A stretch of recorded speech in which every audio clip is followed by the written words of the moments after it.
할렐루야. 여러분 건강 조심하세요. 매일 더운 날씨가 지속되는데 건강 잃지 않기를 주님의 이름으로 축원드립니다. 오늘은 지난주에 이어서 같은 주제입니다. 품위 있는 그리스도인들이 어떤 삶을 살아가야 될지. 품위 있는 그리스도인이란 칭찬 듣는 그리스도인입니다.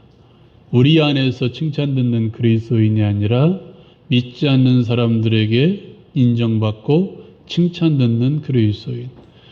그 사람들과 똑같이 살아서 칭찬 듣는 그리스도인이 아니라 저 사람은 정말 예수 믿는 사람이구나 하고 인정받는 그리스도인이 바로 품위 있는 그리스도인입니다.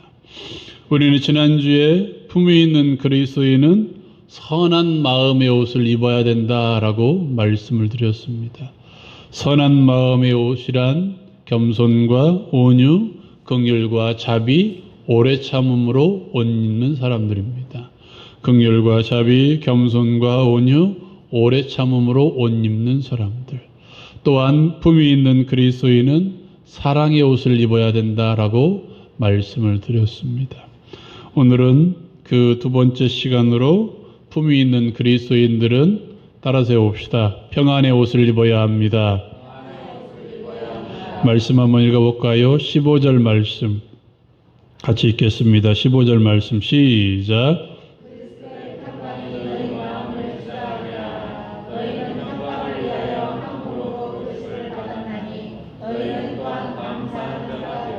아멘. 요즘 얼마나 힘들고 어려운 시대입니까? 세상이 너무나 빠르게 변화되고 있습니다. 빠르게 변화되고 있는 이 현실 가운데 어르신들이 저기 나가란 쉽지 않은 그런 세상입니다. 또한 요즘은 사람을 만나기도 힘든 세상이 되어버렸습니다. 여러분, 이 시대가 이것만 지속되는 것이 아니라 또 다른 코로나, 또 더 발전된 코로나, 또 다른 병균들이 판이 넘치게 될 것입니다. 그러면 결국 사람들을 만나기 힘든 세상이 되어버립니다. 예수님의 말씀처럼 말세가 되면 갈수록 모이기를 피하는 사람들이 많아지는 시대가 된다는 것입니다. 모이기를 피하는 시대가 된다면 결국 뭐가 타격을 받습니까? 우리가 함께 모여 예배하는 이 예배가 타격을 받습니다. 예배하기 힘든 세상. 요즘 젊은이들은 온라인으로 예배한다고 하지만 어르신들이 어떻게 예배할 수가 있겠습니까? 당장에 여기서 제가 온라인으로 예배합니다 하면 몇 사람이나 함께 예배할까요? 쉽지 않은 그런 세상이 되어버렸습니다. 여러분, 사회가 발달하면 발달할수록 많은 어려움들이 일어납니다. 우리가 편리하면 편리할수록 여러분 그거 아십니까? 편리하면 편리할수록 늘어나는 게 뭔 줄 아세요? 사고가 늘어나고 병이 늘어납니다. 여러분, 예전에 없던 질병들이 요즘에 얼마나 많이 일어나고 있습니까? 불안한 세상입니다. 여러분, 어린 자나 나이 드신 분이나 그 내용에는 상관이 없지만 그 내용은 다 다릅니다. 근심 걱정하는 내용이 같을 수가 없습니다. 이 젊은이들이나 우리나 또 여러분들이나 근심하는 내용은 다 다릅니다. 그러나 한 가지 공통점이 있습니다. 누구나 근심거리가 있다는 것입니다. 걱정거리가 있다는 것입니다. 근심과 걱정 가운데 살아가고 있다는 것입니다. 그러한 우리들을 향해서 주님께서 우리에게 이렇게 말씀하십니다. 우리 같이 한번 읽어볼까요? 시작.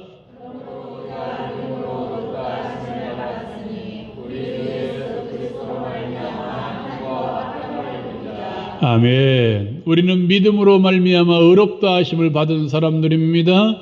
그 사람들은 하나님과 더불어 화평을 누릴 수 있는 자격이 주어진 사람들입니다. 세상의 그 어떤 관계보다도 우리가 확실하게 연결되어 있어야 될 관계는 하나님과의 관계입니다.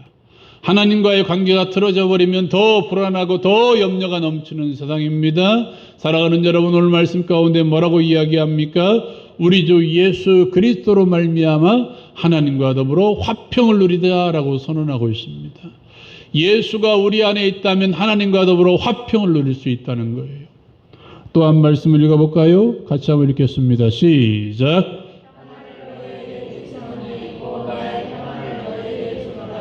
내가 아멘. 세상은 우리의 마음간에 편안함을 줍니다. 우리의 삶 가운데에도 편안함을 줄 수 있습니다.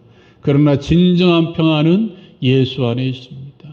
세상에 주는 것 같지 아니하는 평안이 예수 그리스도로 말미암아 우리에게 주어질 수 있다는 것입니다. 이 평안은 우리의 삶과는 전혀 상관이 없습니다. 우리가 어렵고 힘든 것과는 전혀 상관이 없습니다. 우리가 건강하고 아프고 한 것과는 전혀 상관이 없이 예수가 주시는 참된 평강의 복이 우리에게 있다는 사실입니다. 사랑하는 여러분, 오늘 말씀 가운데 있지는 않았지만 이렇게 이야기합니다. 너희는 마음에 근심하지도 말고 두려워하지도 말라라고 선언하고 있습니다. 무슨 말인가요? 근심거리가 있다 없다? 있다는 거예요. 두려움거리가 우리에게 찾아올 수 있다 없다? 있다는 거예요. 염려와 근심이 우리에게 있다는 사실입니다. 그럼에도 불구하고 내가 너희에게 평강을 주겠다고 선포하십니다.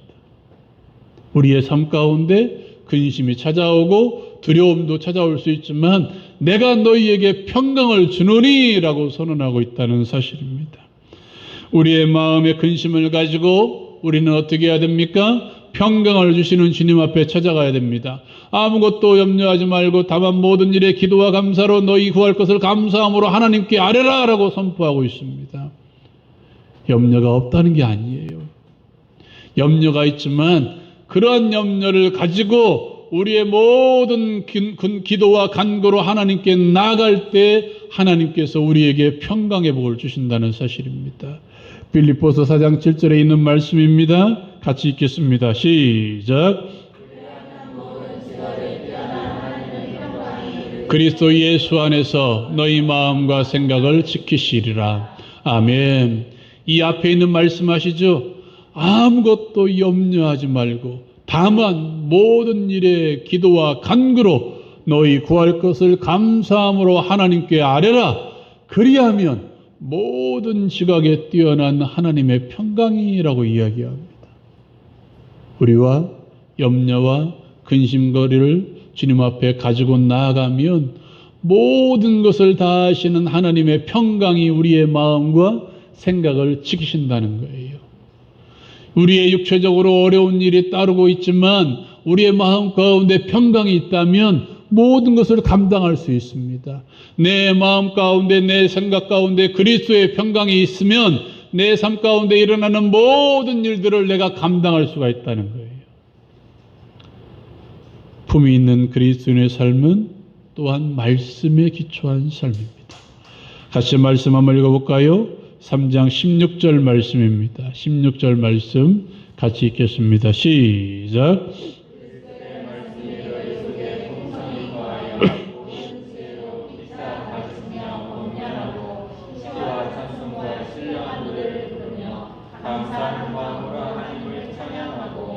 아멘. 요즘은 그래도 이 굶어서 죽는 사람들은 거의 없습니다. 그죠? 여러분 어리셨을 때나 젊었을 때는 그래도 굶어 죽는 사람들이 있었을 거예요. 요즘 하는 말들이 있죠. 얘들한테 뭐 보릿고르게 이야기하면 뭐라고 하는 줄 아세요? 쌀이 없어서 밥 못 먹었다 하면 뭐라고 할 것 같아요? 라면 끓여 먹지. 그래. 요즘 애들이 그렇다는 거예요. 요즘 애들이. 쌀이 없어서 밥 못 먹었다 그러면 왜 라면 끓여 먹지? 그런 세상이에요. 없어서 못 먹는 세대가 아니라 있는데 어떻게 해요? 어떻게 하면 고급지게 먹을까 생각하는, 어떻게 하면 영양가를 많이 따지며 먹을까, 조금만 먹어도 내가 비싼 것을 먹고 조금만 먹어도 조금 더 영양가를 먹는 세상이 되어버렸습니다. 저희 어머니는 보리밥을 싫어하십니다. 아마 이 어르신 중에 그런 분들도 있을 거예요. 하도 많이 먹어서 보리밥을 싫어하십니다. 요즘 어때요? 건강을 위해서 찾습니다. 건강을 위해서 흰쌀밥만 먹는 것이 아니라 막 시커먼 밥도 먹고 샛노란 밥도 먹고 잘 씹어지도 않는 그 뭐요? 현미인가요? 뭐 그것도 막 씹어 먹고. 왜? 좋은 세상이 되었다는 거예요. 요즘 그렇지 않지만 시내 조금 큰 아파트에 가면 이 재활용하는 데 있죠. 거기 보면 포장지도 뜯지 않는 옷들도 있습니다. 포장지도 뜯지 않는 옷들도. 예전에는 너 밥 먹었냐? 식사하셨습니까? 뭐 요즘 저한테 인사하는 분도 그런 인사를 합시다. 목사님 식사하셨어요? 왜? 못 먹었으니까. 밥이라도 먹고 다니냐? 이런 인사입니다. 요즘은 어떻게 해요? 어디 가서 많이 먹으라고 하면 여러분 어르신들 조심하세요. 이 말 기억하세요. 꼭 누구한테 가서 많이 드세요. 많이 드세요 하면 실례예요. 실례. 아셨죠? 자녀들 와도 많이 먹어라 하지 말고 건강하게 먹어라 이렇게 말해야 됩니다. 예. 좋은 것을 먹고 비싼 것을 먹고 조금 먹고 우리의 육신의 건강을 위해서 우리는 그렇게 합니다.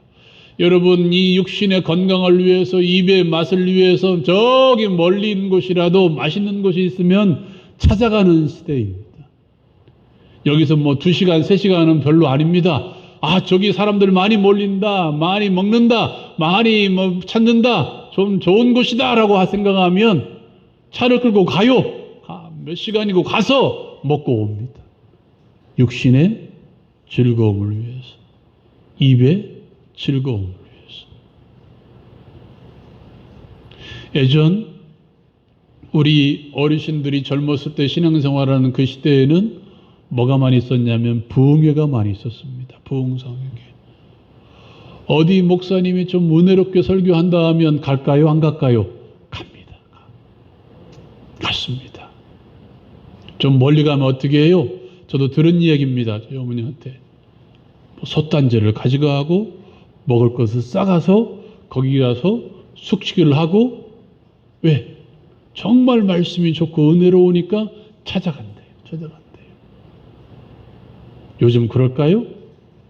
아닙니다. TV만 켜면 뭐 이런저런 뭐 가리도 안 해요. 이 목사님이 훌륭한 목사님인지 이 설교가 좋은 설교인지 못된 설교인지 안 좋은 설교인지 상관없이 그냥 TV만 틀고 막 쏟아져 나와요. 우리의 영혼을 위해서 반드시 필요한 것은 말씀을 먹는 것입니다. 우리의 영혼이 건강하기 위해서 우리는 말씀을 먹어야 됩니다.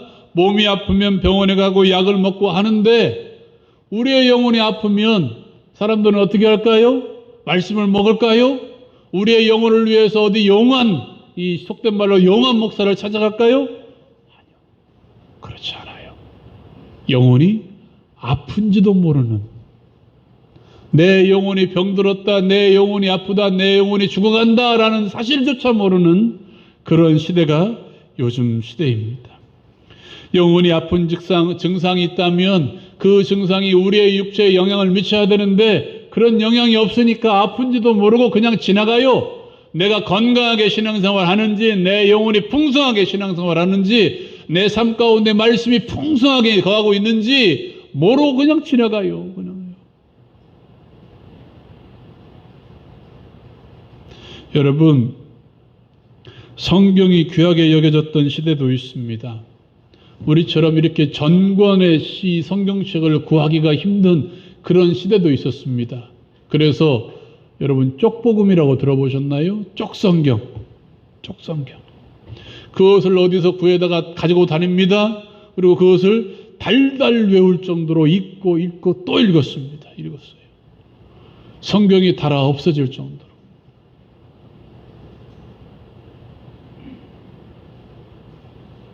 요즘에는 어떤 줄 아세요? 젊은이들은 이 스마트폰이라고 하죠. 여기에다가 성경을 넣어갖고 다니는 시대입니다. 성경을 넣어갖고 다니면 그것을 볼까요? 안 읽어요. 그냥 폼으로.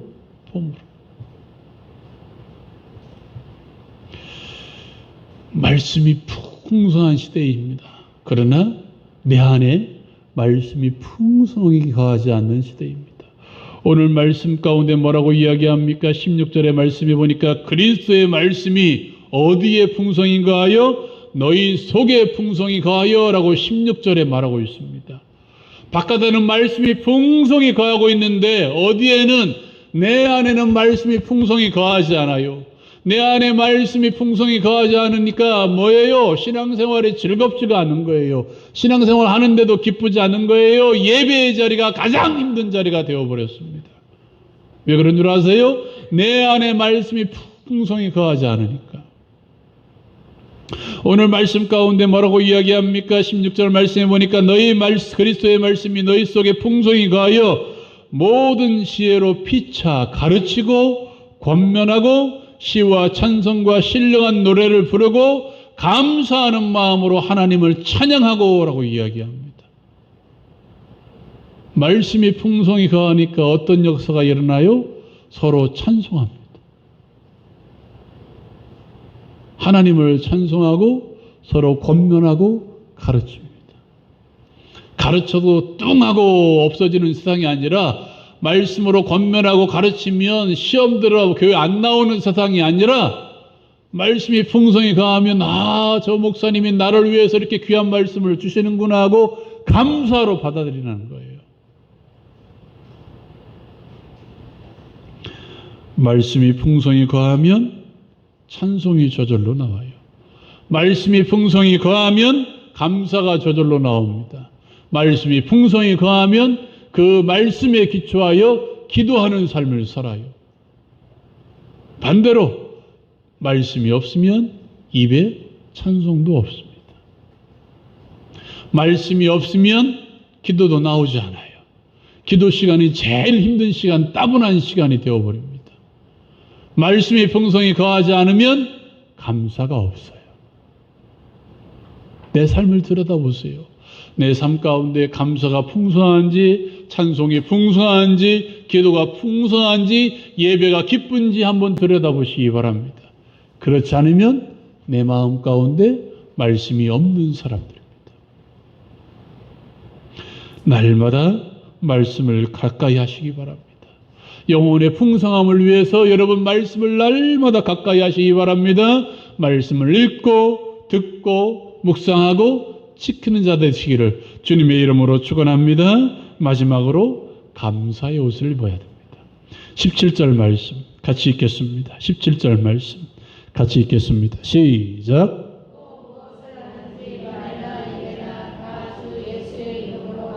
그를 힘입어 하나님 아버지께 감사하라. 아멘. 모든 일에 주 예수의 이름으로 하고 또 누구를 힘입어? 예수 그리스도를 힘입어 감사하는 자가 되라. 아멘.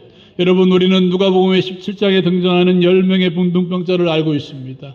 예수를 만납니다. 예수에 인해서 고침을 받습니다. 그리고 제사장에게 찾아가라고 합니다. 가는 도중에 내가 정말 고침받았구나 하는 사실을 깨닫습니다.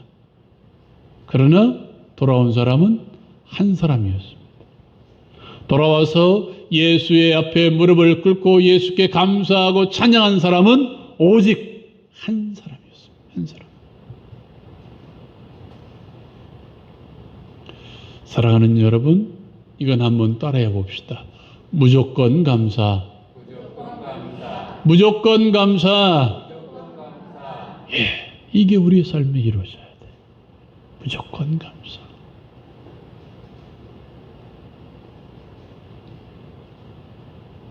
모든 일을 예수의 이름으로 감사하고 예수를 힘입어 감사해야 됩니다.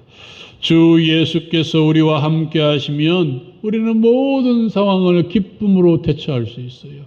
주 예수께서 우리와 함께 하시면 주 예수 그리스도의 이름을 힘입어 주 예수 그리스도를 힘입어 우리가 모든 일을 하면 우리는 모든 상황을 대처할 수 있고 모든 상황에 감사할 수 있다는 거예요. 우리는 빌립보전서 4장 13절 말씀을 알고 있을 것입니다. 빌립보서 4장 13절 말씀. 내게 능력 주시는 자 안에서 내가 모든 것을 할 수 있느니라. 내가 능력 주시는 자 안에서 나에게 능력 주시는 예수 그리스도 안에서 내가 모든 것을 감당할 수 있다는 거예요. 풍부에 처할 줄도 알고 배고픔에 처할 줄 알고 모든 상황에 내가 다 할 수 있다는 거예요. 누구를 힘입어? 예수 그리스도를 힘입어. 어려운 일이든지 힘든 일이든지 슬픈 일이든지 기쁜 일이든지 즐거운 일이든지 상관없이 예수의 이름으로 감사할 수 있다는 사실입니다. 주님께서는 우리에게 범사에 감사하라고 말씀하셨습니다. 데살로니가전서 5장에 있는 말씀이시죠. 항상 기도하라 쉬지 말고 항상 기뻐하라 쉬지 말고 기도하라 범사에 감사하라. 이는 그리스도 예수 안에서 너희를 향하신 하나님의 뜻이니라. 모든 일에 감사하시기 바랍니다. 모든 상황에 감사하시기 바랍니다. 감사할 일들에만 감사하는 것이 아니라 어렵고 힘든 순간에도 감사하시기 바랍니다. 건강한 순간에만 감사하는 것이 아니라 건강하지 않을지라도 감사하시기 바랍니다. 내가 하는 일들이 다 잘 될 때만 감사하는 것이 아니라 어려운 일이 찾아올 때도 감사하시기 바랍니다. 그렇게 할 때 누구라도 나를 우러러볼 수 있는 그리스도인이 되는 거예요. 사랑하는 여러분, 우리는 선택받은 그리스도인들입니다. 세상 가운데 빛으로 나타나기를 원해서 주님께서 저와 여러분들 이름을 불러가면서 야 누구야 너는 예수 믿는 자가 되라. 너 누구야 나를 따라오라. 너 누구야 너는 내가 너를 구원하였다라고 선택받은 사람들이 바로 저와 여러분들입니다. 품위 있는 그리스도인들이 되시기 바랍니다. 인정받는 그리스도인들이 되시기 바랍니다. 존경받는 그리스도인들이 되시기 바랍니다. 내가 예수 믿는다고 손가락질 받는 사람들이 아니라 존경받고 인정받는 그리스도인 되기를 주님의 이름으로 축원합니다. 그러기 위해서는 여러분 이 말씀 기억하십시오. 선한 마음의 옷을 입으시기 바랍니다. 사랑의 옷을 입으시기 바랍니다. 평강의 옷을 입으시기 바랍니다. 말씀의 옷을 입으시기 바랍니다. 무엇보다도 감사의 옷을 입으시기 바랍니다. 그리함으로써 모든 이들에게 그리스도의 빛을 비춤으로써 선한 영향력을 끼칠 수 있는 우리 모두가 되기를 주님의 이름으로 축원드립니다. 사랑하는 여러분, 이 말씀 생각하면서 우리 함께 기도하십시다.